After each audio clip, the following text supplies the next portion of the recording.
Hello everyone, how are you doing? This is MD Tech here with another quick tutorial. In today's tutorial, I'm going to show you guys how to turn off login alert notifications on the Facebook app for iOS and Android devices.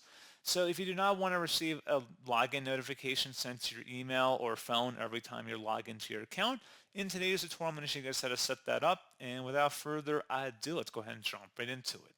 So all you have to do is open up the Facebook app and select your profile icon on the top right. Scroll down and select the Settings and Privacy button. And then you want to select the Settings button at the top. Underneath Account Center, select the See More in Account Center entry in here. And then where it says Account Settings, select the Password and Security button. Underneath Security Checks, select the Login Alerts field. So from here, you can then select your account and then add or remove different login alert notifications depending on the severity type of the notification at hand.